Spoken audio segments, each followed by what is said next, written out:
Hey, how's everyone doing? If you're new to the channel, welcome, happy to have you. And if you're subscribed, we're happy to have you back. In today's video, we'll be going over our newest PC build. I'll be talking about the parts in the build. I'll be linking them in the description below, as well as what this PC is primarily for, and then I'll show you the whole video of the entire building process. If you enjoyed the video, be sure to hit that like button as it does help our channel grow. We're trying to come up with new things, especially heading into 2021. So if you do enjoy the content, hit that like button. And if you're interested in seeing how we achieved high overclocking potential without sacrificing single thread performance, please hit that subscribe button because that video is going to be coming out real soon. And without further ado, let's get into it.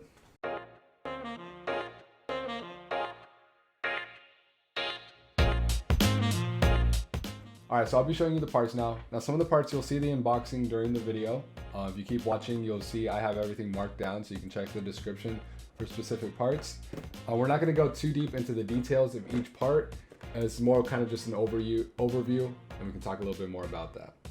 So to start off, we got the 850 watt Gold Plus, and the reason why I wanted to use this one is because the RTX 3080 is a little more power hungry. We got a 5900X CPU, the Dark Hero Motherboard, and I just wanted to have a little headroom. Nothing crazy, but 850 watts seems like the perfect place to go there. So that's our power supply unit, fully modular. Then we got the one of the newest SSDs. This is by Sabrent. It's the Rocket NVMe 4.0 SSD. So this is 4th generation, so this is going to use your maximum bandwidth in your PCIe 4.0. As you may know, the PCIe 4.0 has negligible 0% difference basically in your graphics cards between the PCIe 3 graphics cards and the PCIe 4 graphics cards. But in your memory, you'll see a huge improvement. So definitely check this one out if you ever get the chance. I love it. Boots up my PC real quick. You'll see in the video as well. Then we also got the newest Ryzen 9 5900X. Now these are very difficult to get your hands on. Luckily I was able to find the 5900X for a really good price in my area. So there we go, 24 threads, 12 cores. Really excited to show you this. We have a couple benchmarks at the end of the video you can check out as well. Now for the memory kit, I decided to go with 32 gigs from G.Skill. This is a 3600 megahertz memory kit with a cast latency of 14. Now the reason I went with this one instead of the 3800 megahertz cast latency of 14, simply because the 3800 was out of stock. And if you look at further reviews, you can do a lot of research. The difference between a 3800 and the 3600, both at a cast latency of 14, is very, very minimal, up to like maybe 1% difference. So I'm really happy with this one, been loving it so far. Now this is the GeForce RTX 3080. This is from Zotac. Now this isn't the best RTX 3080 by any means. However, I've been loving it, and the temperature, which I know has been a little bit of a pain for some people thinking about purchasing this card, it's actually been a lot better than I expected. I've been seeing temperatures going up to the max 77, maybe pushing that a little bit, but it's got actually not bad cooling. I've been really enjoying it, and you guys will see the performance and the benchmarks at the end of the video as well. I was able to buy this directly from Zotac, and it came with all the promotional benefits as well. So Call of Duty Cold War and GeForce Now.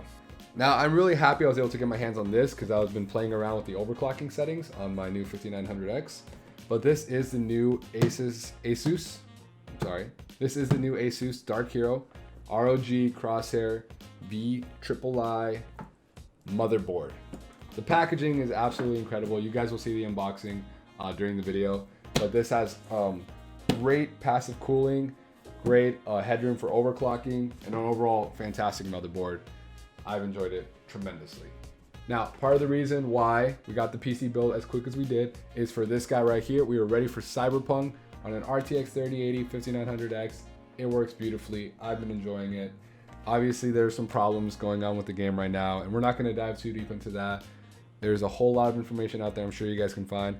But the reason I got this copy from Best Buy instead of just downloading it directly is because, yes, it came with the digital code, but it also came with a Night City map, a SteelSeries book, and a bunch of more really amazing content inside of this. If you are interested, this is the SteelSeries book. They usually come with one of multiple different copies.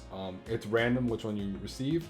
This is the one I received, so this is the Cyberpunk SteelSeries book right here. And for my case, I selected the Clips P500A, the white version, DRGB, And the reason I selected it is because of the amazing airflow. You can go ahead and check out Gamer's Nexus video with a more in-depth review. The immense support of fan support and radiator support within the case, and just the large chassis with the tempered glass gave it an altogether much nicer feel for myself. Now I'm going to be leaving the specifications up right here if you want to take a screenshot or just pause it and take a look at the video.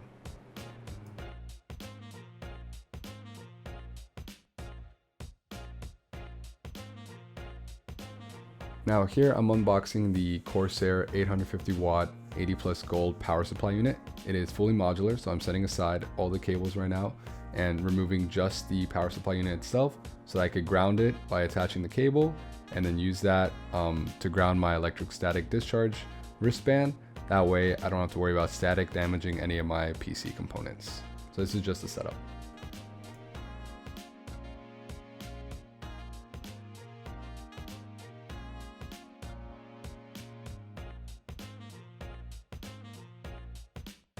Now this is the ROG Dark Hero Motherboard, the newest motherboard from ASUS. It retails for $399 and it comes with one ROG sticker sheet and coaster. Right now I'm showing you the coaster. Not 100% sure why, novelty, but I love it so far. I do have drinks near my computer, so it comes with a manual and a support DVD. So this is the support DVD, setting it off to the side. This is the ROG sticker sheet that I had mentioned before. A lot of nice stickers. Don't plan to put them anywhere near my computer, but possibly if you have a notebook or something like that, you're a big fan, you can probably use that for that. So I'm going to set that aside for right now. And of course it comes with the manual, a lot of information including the Q code, which is what the motherboard's little symbol on the very top right will give you different codes for what errors may be happening or what may be happening with the motherboard. So the manual is a good thing to have in handy there, so you can just look that up. Now we can look at some of the cables that come with us here. Now I'm going to grab them all, put them off to the side, and then go through each one individually.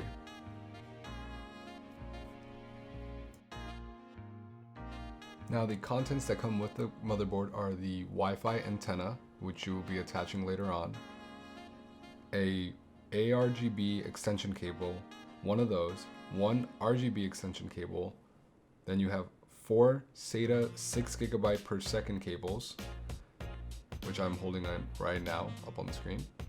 So there's going to be 4 of those. Then you have your Q connector, which comes with the ASUS motherboard here. And lastly, you got your M.2 screws, which you'll be using for your NVMe SSD.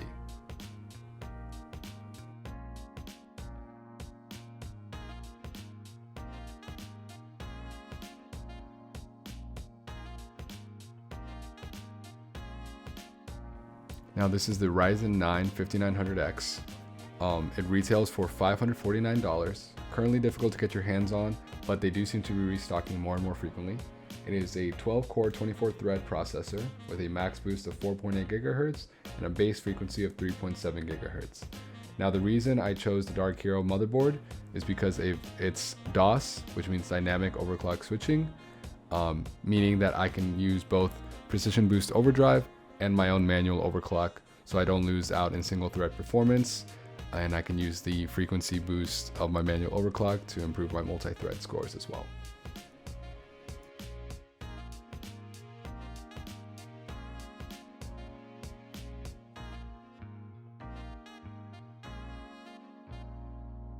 Now Ryzen processors benefit from having a good memory kit, so for this one I selected 32 GB of DDR4 memory. Now this G.Skill Trident has 3600 MHz at a cast latency of 14, so this reduces the overall latency of the memory and provides a better overall experience for the processor.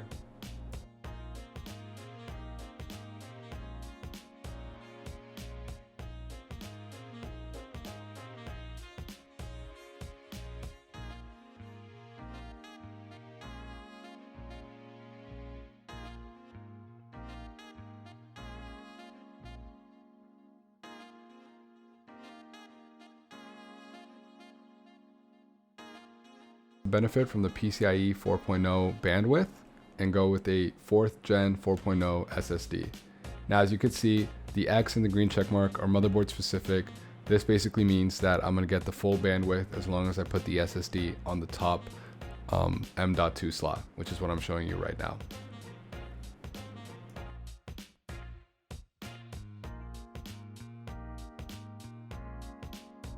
Now, this specific model from Sabrent retails for $369 on Amazon. I was able to get mine on a deal for $300 for 2 terabytes.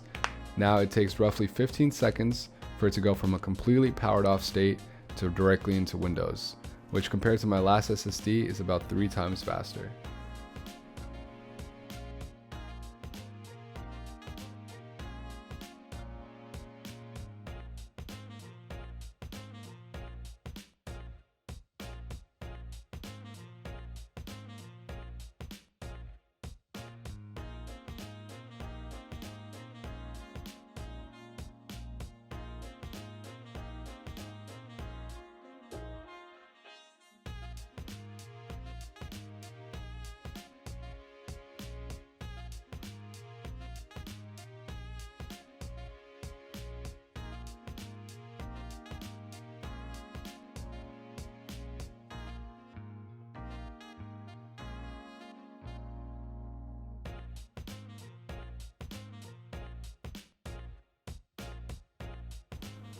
Now here I would just like to mention that when I removed the cover, I realized that I do not need to insert my own M.2 screw because the one that holds down the cover is the same one that's holding down the SSD. This is only because I use the full length of the SSD available right here. So that was just one mistake that I made a little early on and that I cut out, but I'm showing you here right now.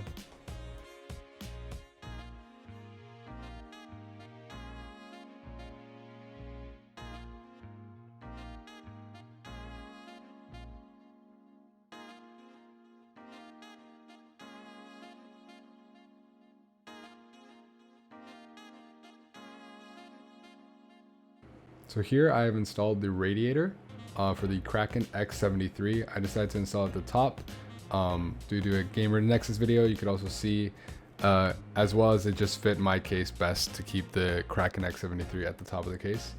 Now what I'm doing is I am replacing the bracket. So I'm taking off the Intel bracket and replacing it with the AM4 bracket for AMD. The whole process is fairly simple. Next step is I'm taking some isopropyl alcohol on a coffee filter. I chose the coffee filter because it leaves the least amount of residue, leaves no residue actually. And then using that isopropyl alcohol, I decide to wipe off the pre-applied thermal paste. And the reason I'm doing this is because I actually have my own thermal paste from Noctua, and I'm going to be using that on the installation process here. As you can see, I'm now applying the Noctua thermal paste onto the CPU. And I actually recommend that you put the motherboard into the case before applying the thermal paste. I thought I could probably attach the Kraken cooler while it was outside of the thermal case or outside of the case. However, this proves a little more difficult, and due to some RAM clearance, I had to put the hoses on the other side of the case. As you can see here, the hoses are now on the further side of the case back towards the exhaust end. Now my lovely girlfriend has been helping me screw in the Kraken X73. In this case I used 2 pairs of hands. Now we're just screwing in the motherboard, and I'm checking the back of the case to make sure everything's looking fine. And my girlfriend actually decided to check out the cable. So this is her opinion of the NZXT cable. Fantastic.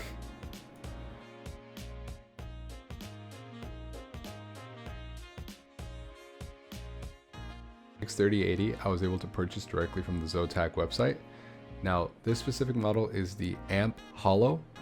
The Amp Hollow, in my opinion, has some of the best RGB lighting of all the RTX 3080 cards. The Zotac cards are known to run a little hotter than regular. However, in my experience, I've been able to find a good system in which it doesn't run hot and it doesn't run too loud as well. I also particularly like to thank the case for that. This RTX 3080 comes with those 2 cables, which are the 2 dual 6-pin to 8-pin cables that you can then attach to your power supply unit cables.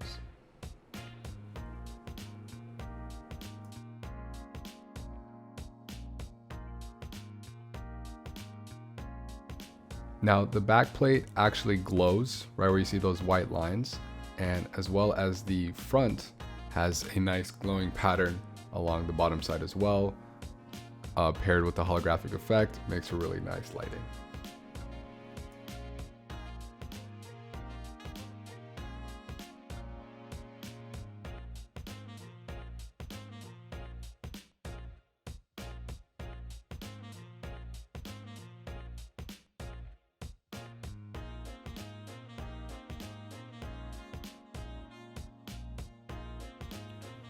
Now I'm installing the RTX 3080 card into my build. I will say that I had a little difficulty because the motherboard was so snug against the PCIe slot that it took a lot of concentration, and I'm not able to show the actual click sound of the installation.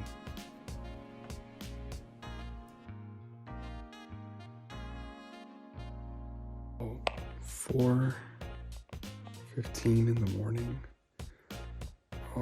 This is the most expensive PC I've ever built. Okay, just hit the power switch. I'm gonna plug in the monitor.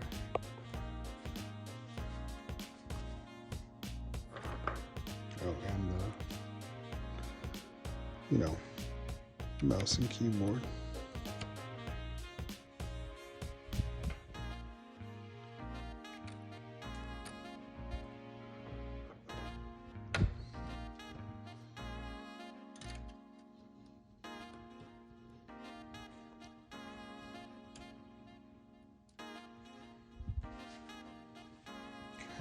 Everything's plugged in.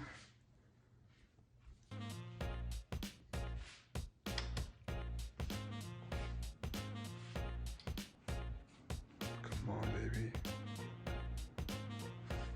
Oh, wow. Oh, come on, baby, boot.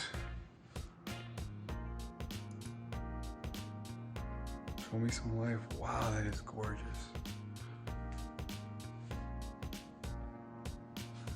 Oh, yes. Oh, God.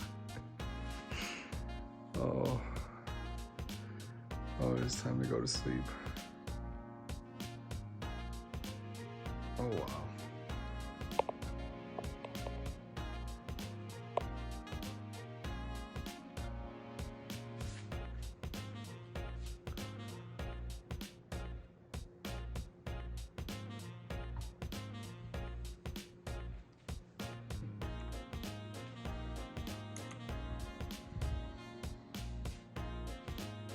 Wow.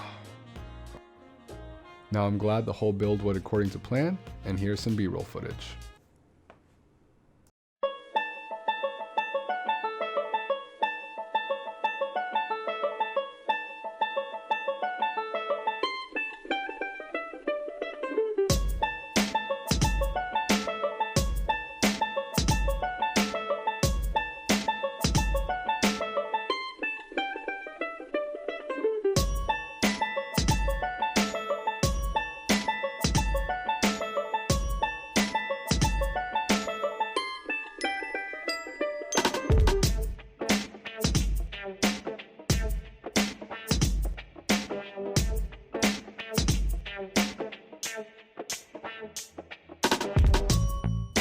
I know you may be interested in some benchmarks. So this is the benchmarks with the RTX 3080 using the TimeSpy 3D Mark software. Now I was able to get an average score of around 16,800 whenever I do these tests. Now, RTX 3080 doesn't have a lot of overclocking, so I use stock settings. And we also have Precision Boost enabled CPU scores, as well as the DOS manual overclock, which allows me to get better multi-thread performance without sacrificing single thread. Now I'd also like to give a special thanks to my girlfriend for supporting me. I have been working on this build for a long time and hitting that F5 refresh for a while. Also a Twitch shout out to myself. If you're interested, please come check me out. I'd love to see you guys there. Hello, look at me. Now, look at you. Now look at you looking at me. If you enjoyed that, you're definitely gonna enjoy my channel. My name is Fernando, but I go by Heat. I live in the desert, I study mechanical engineering, and this channel is my way to grow and connect with you. I started with a PlayStation camera. You're actually catching the last stream without the overlay. And with the new support I was able to find on my channel, we were able to build a PC together. start our own Discord family, and better get connected with one another. Now come check out our highlights. There's like problem, chief. Push! Push! Push! Fuck, I'm nervous. Stop camping. Oh no! Immortal, get out of there! Now, if you enjoyed that, come be a part of our Cacti family. We are all welcoming, very kind, and we want you to be a part of us.